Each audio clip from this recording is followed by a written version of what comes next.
Hey, what's up everybody? This is Superberg501, and today I want to go over some exciting new information that we have gotten for Godfall from an interview that IGN did with some of the developers of the game. And this mainly goes over different looting and customization in the game. Now I'm just going to read through this article and give my thoughts on a lot of this information, but I'd recommend checking out this article because IGN also made a video that goes over a lot of this information with some gameplay. And there's also a ton of different screenshots in this article of in-game stuff that can give you some extra information and also just shows a bunch of the UI cool customization that is in this game. So first off, the Tinker's Dream. We had this idea, we want Godfall to be the Tinker's Dream. Anybody who loves to get intimate with their loot and put the pieces together and see the numbers and see the impact immediately, that's the kind of game we want to create. And that's one of the reasons I'm most excited for this game, just because of the deep RPG customization and the customization to allow you to make a bunch of different builds and try to optimize those builds as much as possible and then have something to actually use those builds on. I'm actually pretty excited about a few games, namely Godfall and Outriders, coming with that type of customization that's coming soon, because a lot of games, especially in the looter shooter genre and a lot of games that are close to that, have been really light on deep customization and heavy RPG customization. They've been very light on that, and any of those games that lean more heavily into that customization and RPG mechanics have usually been very positive coming from their respective communities. And as the team has spent years building that dream, a few of the fundamentals were crystallized early on, namely that what you acquire should make you look cool. At a high level, what's exciting about Godfall and the way that we're able to package this progression and the satisfying desire to keep chasing for more was you really have to earn the right to look like a badass. Noting the early character and weapon art really helped the team settle on the look and feel for its expansive loot list. Once we had the visual hierarchy established for the weapons, we were able to think about, would I chase for this weapon for hours just off visual appeal, not thinking about how it functions or how the player is going to experience it beyond visuals, just the visual alone. Would I chase this? Is this something that's that value? Is it worth my time? And once we were able to identify that, that's when it moved over to our design and gameplay programming. For us, it was all about that satisfaction of how you look in the beginning of Godfall and how you look at the end. You should be proud of where your character is at the end and what your arsenal looks like. And this is also something that has had me pretty excited for this game, because just looking at a lot of the gameplay, a lot of the trailers and stuff like that, and just seeing the art of the game, it looks really cool. It almost looks like if you were, say, in a World of Warcraft raid or something and you were at the top tier mythic rating, the armor set you would get from that raid, it almost feels like that's what Godfall is going for with all of its armor sets. It's supposed to all look super badass, and a lot of the weapons kind of look really big, somewhat over the top, but still look really badass. And I think a lot of games, even a lot of MMOs that have a lot more of armor pieces and a lot of harder, difficult content to strive for, have had issues with making a lot of the stuff look really badass and memorable. And just from the art and the gameplay that we've seen so far from the game, I would say they've hit that nail on the head pretty heavily, because even a lot of just the Valor plates, like the base of the Valor plate, looks really cool, and pretty much everyone looks like something that you would want to use just because of how cool it looks. And I'm glad that they put a lot of focus on having that be something that would make you want to keep playing the game and keep going for more and more loot, is just having a lot of really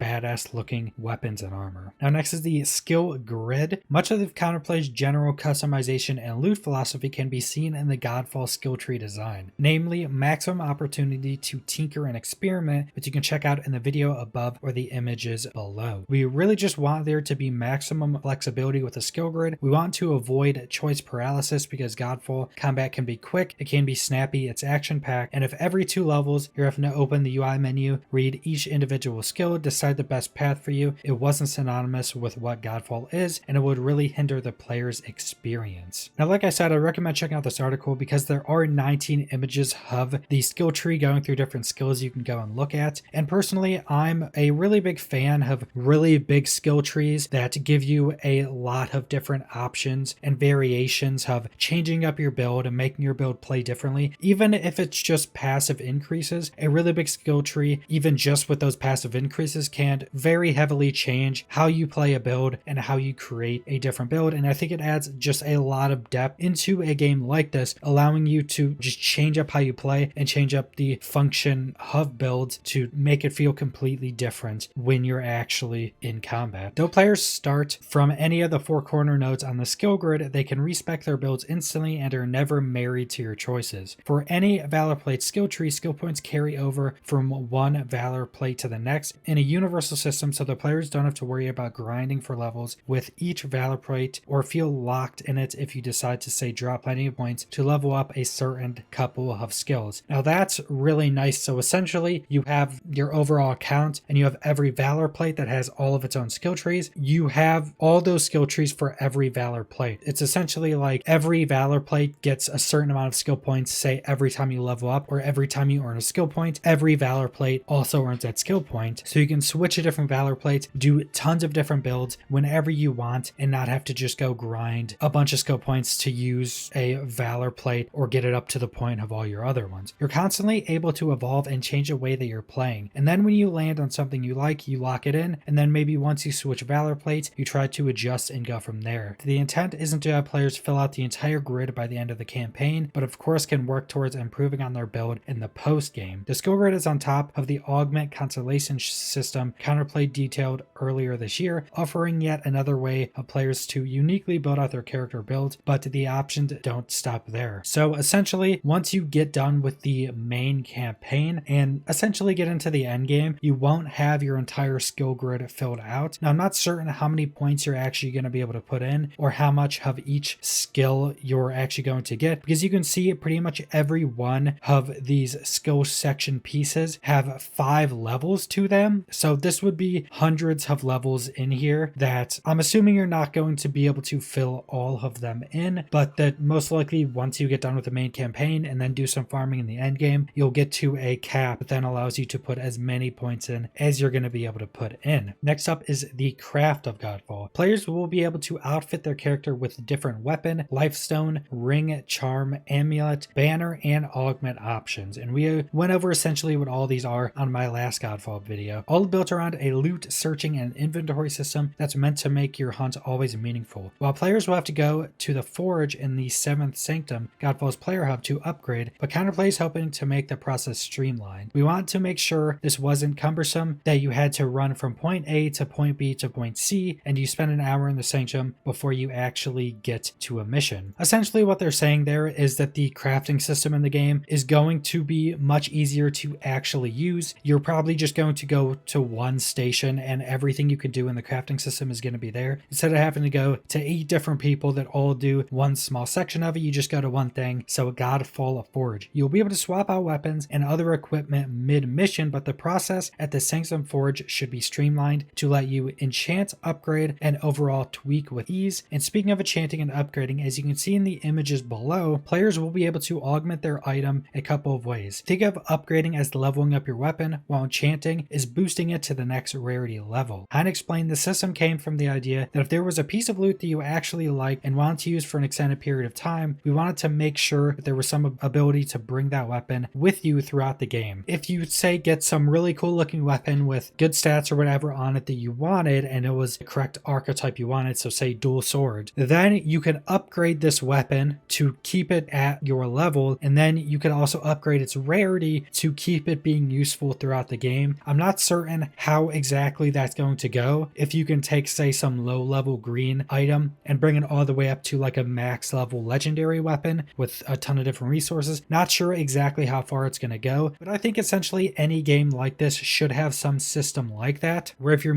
loot is that meaningful, you should be able to in some way upgrade it with rarity, upgrade it with just overall power and level, and keep it with you so you get a weapon that this is exactly what I want to use. It's not like you're leveling through, so in 2 levels in 20 minutes you're going to be a couple levels higher, this weapon's going to be completely useless, and some random weapon that you don't want to use is just going to be in every way strong. So I think that's a really good thing to have in a lot of these games. Not that counterplay is expecting players to stick with a single weapon throughout the entirety of Godfall, but with 125 weapon options and the ability to have 2 in your loadout at any time, the developers realize that players may want to gravitate towards particular favorites. That inventory management also speaks to the ways in which Hein described counterplay's approach of respecting the player's time at all points. Speaking about the ability to craft other Valor plates offered a good example of the team's approach to meaningful loot systems in this way. Something that I definitely have liked throughout this game and seeing all the information is that it seems like this game has learned from a lot of the other games in this genre, in the looter type of games, because a lot of those games even start out, even if they get better further down the road, they start out with being not a lot of quality of life stuff, a lot of stuff in the game that just seems like it's there to slow you down because they didn't get loot or loot acquisition right, so they have to slow you down in like arbitrarily boring ways to keep you from farming too much stuff and just keep you kind of doing stuff you don't want to do. So it's like you have these sporadic different points of doing stuff that's kind of like filler that you don't want to do just to get to the points that you want to do, and it seems like they've learned a lot from those different games. So next up is Godfall loadout and trinket menus. We didn't want to force players too heavily to do activities that they didn't enjoy to unlock the content that they want. To obtain certain crafting materials for certain Valorplates, you'll have to go to the water realm. There will be crafting ingredients you can only find if you're in the water realm. You can go into the water realm during your campaign missions. You will naturally be brought there. You'll be in the water realm for hunt missions. There will be endgame content that takes place in the water realm. There will be co-op opportunities in the water realm. So you're not being told, hey, you have to go to the side mission to unlock Mesa the Valorplate. You should be able to probably get enough crafting materials for a handful of those throughout the campaign itself. And then if there are any items needed for the others, you should have a list of activities to pick from to be able to choose what you want and fill out those last pieces of your armory without feeling slowed down. So essentially what they're saying here is that, say there's a specific resource you need for a specific Valorplate, that will be pretty much just in a specific realm or area of the game, and you have a bunch of different activities you can do in that area to get that resource you need. Most likely you will have a majority of them from doing the campaign, which will take you to all of the different realms or different areas in the game during that campaign. It should never feel like you have to go do this one specific type of gameplay to get a specific resource. It's more like you have to go to a specific section of the game and do any of the activities you want there. That philosophy of wanting players to have their time feel respected, to make rewards for that time spent meaningful, means Counterplay is hoping to make every aspect of your build valuable. While the studio has showcased or discussed Valorplates, weapons, augments, and more before, Hein spoke to Trinkets, a suit of loot players will be able to assign to their character build. Trinkets should be adding that final touch. They're unique pieces of loot in the sense that they're not visual the same way that weapons are. You don't see the trinkets that you have equipped, but they have these unique traits that are closely tied into the various archetypes that you explore within Godfall. And the right trinket put into the right build is really what is supposed to round out and bring that build together. And whatever aspects of your character's build you can choose to focus on at one time. Counterplay is hoping Godfall's combination of menu management, in-game experimenting, and loot collection all feeds into a satisfying loop that doesn't hinder players on how they want to fight and how cool they want to look while doing it. One of our core philosophies will always be the Tinker's Dream. If there's the appetite for that, for the player to continue experimenting, we want to just make sure that the playground's open and you're ready to play. What they're saying here is that trinkets are supposed to fill out the rest of the build. So you have your big choices like Valorplate, you have your different weapons, then you will have trinkets that, even though they're not shown on you, so they're not cosmetic in any way, that they have specific different effects on them that really fill out and complete your build. So say if you're playing something like World of Warcraft, you got, one of the best trinkets in the game that's perfect for your spec, that just adds a ridiculous amount of power or some type of other gameplay feature into your build. That would be the completion of your build, and that's something that they're going heavily with in Godfall. Pretty much the entire article is just going over how they're heavily going into all of these different features to make this game very customizable and to feel like you're always going after meaningful loot. You're always doing what you want to do in the game instead of doing a bunch of kind of other filler stuff that then gets you to the point that you're doing stuff you want to do. That's the entirety of the article. Like I said, I recommend checking out this article, check out the video that IGN made, and there are just a ridiculous amount of screenshots going over a bunch of different gear pieces, a bunch of UI stuff, skill trees, all that type of stuff. And again, I'm incredibly excited for this game. The more and more I learn about this game, the more excited I actually am for it. It seems to have that really good mix of really deep customization, difficult gameplay, because those two things are really hard to get together. That's all I want to go over today. Subscribe if you want to see more Godfall or other videos. Leave a like if you liked the video. Leave a comment down below what you guys think about all this information, and thanks for watching.